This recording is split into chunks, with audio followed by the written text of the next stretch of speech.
विपक्ष के हमारे कुछ साथी ये कह रहे थे कि इस बजट में मिडिल क्लास लोगों के लिए कुछ भी नहीं है।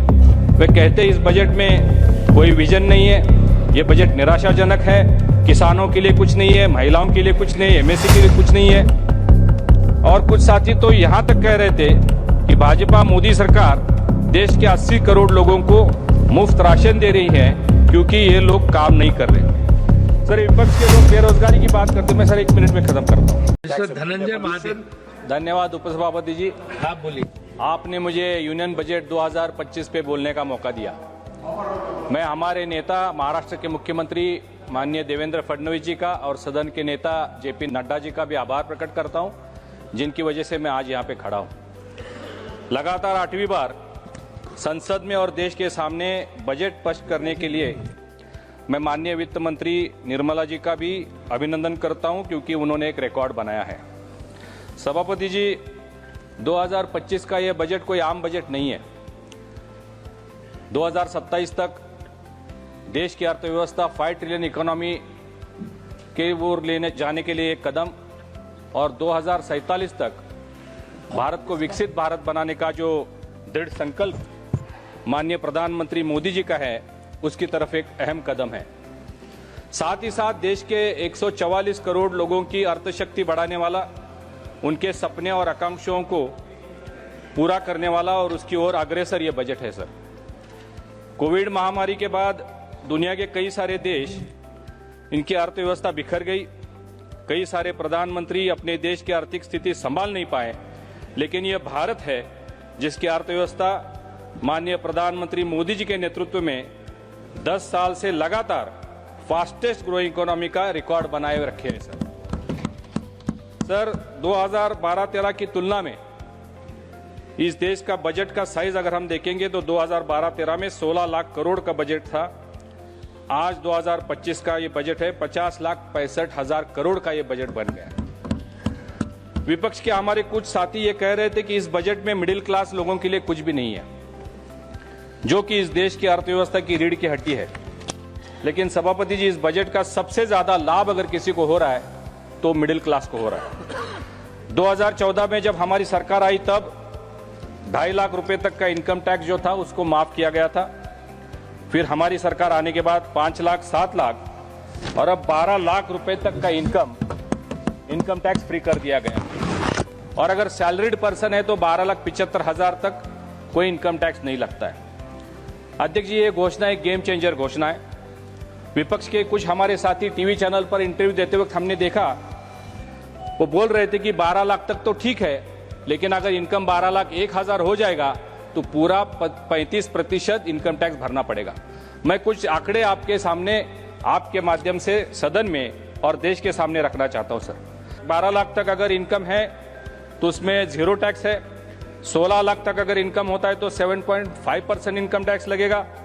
18 लाख तक अगर इनकम होता है तो 8.8% टैक्स लगेगा। 20 लाख इनकम है तो 10% टैक्स लगेगा। 25 लाख इनकम है तो 13.2% टैक्स लगेगा।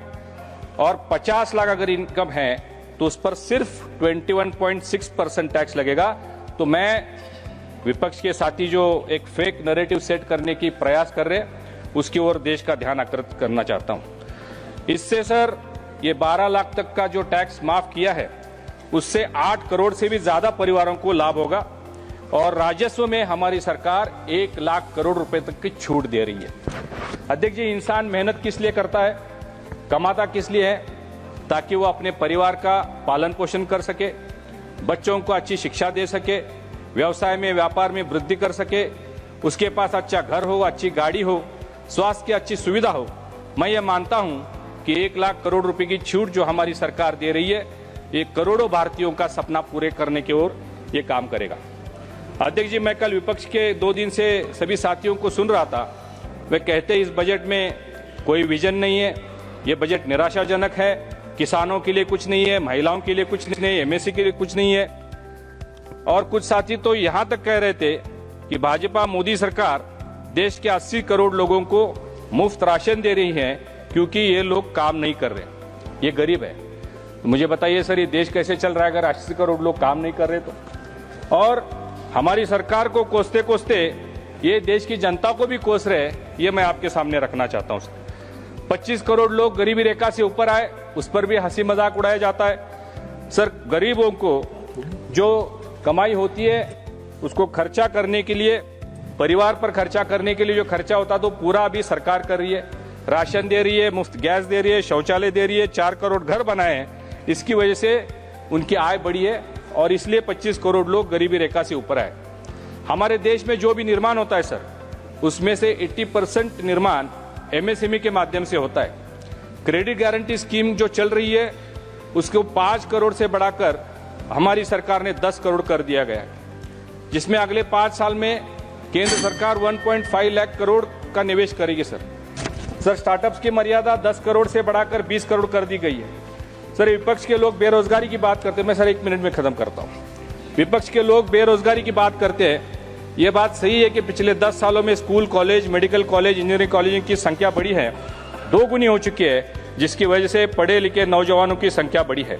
लेकिन हमारी सरकार इन नौजवानों को रोजगार दिलाने में प्रतिबद्ध है। 2014 से पहले देश में कई सारी चीजें इंपोर्ट करते थे, आज भारी मात्रा में हम एक्सपोर्ट कर रहे हैं। सर, सिर्फ डिफेंस की अगर हम बात करें तो 2014 से पहले 80% वस्तुएं इंपोर्ट की जाती थी। आज सर हमारे देश में जो HAL जैसी कंपनी है, मिग, सुकोई, तेजस, ध्रुव, रुद्र जैसे फाइटर प्लेन्स खुद बनाती है। पिछले ही महीने हमारे माननीय प्रधानमंत्री जी ने 3 लड़ाऊ जहाजों का इनॉग्रेशन किया। INS सूरत, INS नीलगिरी, INS विक्रांत जैसे लड़ाऊ जहाज 100% इंडिजिनियस हमारे देश में बने हैं। हम रोजगार की चिंता पूरी तरह से कर रहे हैं। अशाच नवनवीन अपडेट्ससाठी डिजिटल कोल्हापूर चॅनेलला सबस्क्राईब करायला विसरू नका। आमच्या फेसबुक, इन्स्टालाही नक्की फॉलो करा।